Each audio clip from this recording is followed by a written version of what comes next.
Hello guys, welcome back. So in this video, why exactly I'm doing a video about LG V30 that too after about 5 months of release in India, and not about Poco, Xiaomi, Honor, and all those phones. Okay, so let me start from beginning. I've been using a lot of flagship devices since almost last 10 years, and now I've grown more practical. Last year itself, I have switched around 10 devices, including S8, S8 Plus, Note 8, Pixel 2 XL, OnePlus 5T, etc., and so many more.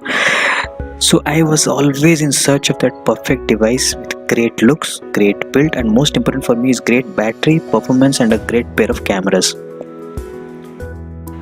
In this quest, I have used almost all the flagship devices. I tried also few OnePlus devices in between in search of that perfect price to feature ratio.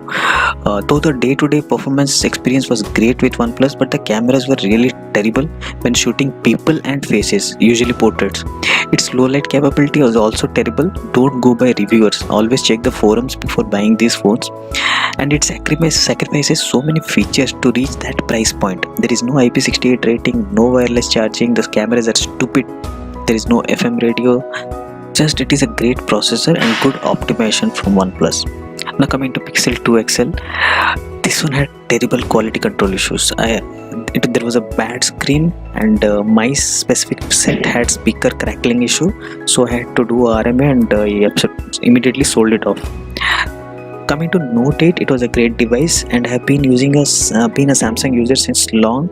But after around 4 months, there will always be battery issues with Samsung, or there will be hanging problem. So they become unreliable after around 6 months of use. So previously in the older generation, Note 1 and Note 2 series, we used to think the slow eMMC, the storage used to get slow. But recently, I don't know what is the issue. With each update, you will get more problems than solutions. So this has been same for all Samsung devices over the years.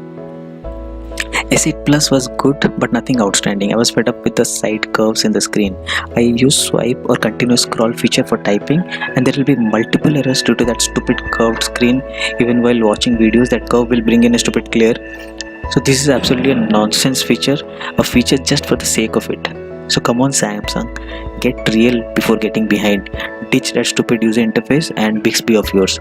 Even though I like Bixby for some specific actions like putting phone into airplane mode and many more which the other assistants can't do, but it is terrible in the present form right now.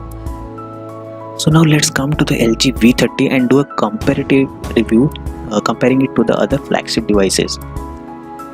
How exactly it compares to the other devices. Now coming to the build quality, yeah, it's sleek, stunning looking, especially that back glass and silver color. It looks awesome. It's even military grade for durability. Though personally I don't buy into all that ratings. It will break if it falls, that's final. Let it be military or naval grade or whatever you say. So now coming to the cameras, I'm in love with these cameras, especially after installing the Google camera, where I get the best HDR effects. LG V30 is the only phone which does good wide-angle camera. I'm not talking about Zenfone and all. If you want a good wide-angle camera, this is the best implementation. You can see my very old video where I had given a G5 pictures, wide-angle camera pictures, but this one is leaps and bounds better than the G5. The sensor is capable of outputting 10-bit color, which is rare for a smartphone camera, and when it launched, it came with a f1.6 aperture, which was also first. After that, S9 came and trumped it with a f1.5 aperture. But LG main problem was it spoiled the party by choosing a little smaller sensor than competition. So low light takes a slight hit compared to the Note 8, but definitely better than all the competing flagships like OnePlus 5T or anything else. The recent Oreo upgrade brought a bright mode with help of pixel binning, and now you can get a reduced size aperture in pitch dark also. You can check my blog for picture samples. I'll drop a description link in the description. Now coming to this third most important point is battery. Battery life is awesome in this. It has been fabulous. Don't know why, but my battery life has never been similar to all the YouTube reviewers. They will go bonkers praising battery life in particular model. I jump to buy them and always get underwhelmed. This one has 3300 mAh battery and optimization is superb. Yes, there is a aggressive RAM management where hardly around 4 to 5 apps are kept in memory. but the standby time is very much comparable to Apple. If I compare it to Note 8, it used to lose around 10% battery life, but this one hardly drops by 2 to 3%. I was always thinking poor cell signal might be the reason, but LG has proved it's Samsung's nonsense softwares and thread or processes running in the background which eat up the battery.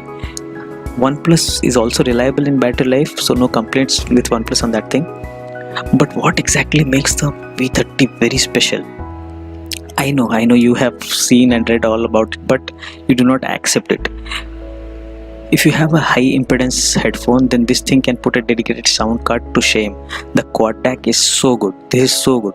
But with low impedance headphones, there is hardly any discernible difference. So if you are an audiophile with a high impedance headphone, then this is a must-have feature. The Cinelog feature of a camera in the video mode, you will get, which helps in shooting video with much more color support and flexibility to do post-processing. It is just like raw files in DSLR stills. Okay, now coming to next one. There is a FM radio. Yeah, all flagships are slowly ditching it, but LG has given this model all it has. It's still a nice feature to have in India right now. Yes, there is a headphone jack too. Only Samsung and OnePlus have maintained this in their flagship. So you HTC, Apple, Xiaomi, you can die. Yeah, Xiaomi is backtracked with Poco on this one, so a big shout out to them. Yeah, you have done a good job. Now it also has a high fidelity audio recorder. If you are into singing or recording events and need a lot of granular control, which actually I don't understand much, then this is a must-have feature for you. It has a HDR10 compatible display. None of the cheap phones who give just a HD plus display, and this is listed in the YouTube signatures devices list. Rest in peace Apple here. The always on display feature is much better implemented here, and that's my personal opinion. I didn't like the Samsung variant of this. Yes, there is NFC, there is wireless charging, there is double tap to screen on, which was first actually launched by LG in LG G2 or something. There is knock code, there is voice unlock, there is not so good face unlock. Yeah, it is one of the first devices to give 128 GB storage for a very competitive price. So with so many features, it is completely packed to the brim with features. The main cons which I can see in this phone is, biggest cons is the selfie front camera. It appears like there is some oily layer in front of the screen. It is absolutely horrible.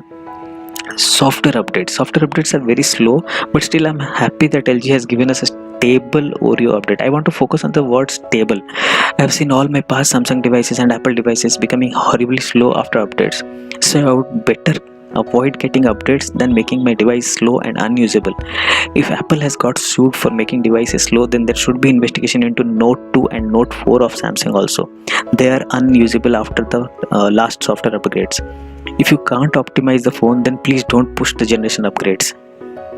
Then coming to the next con, 4GB RAM is a bit less for this device, so RAM management is very aggressive.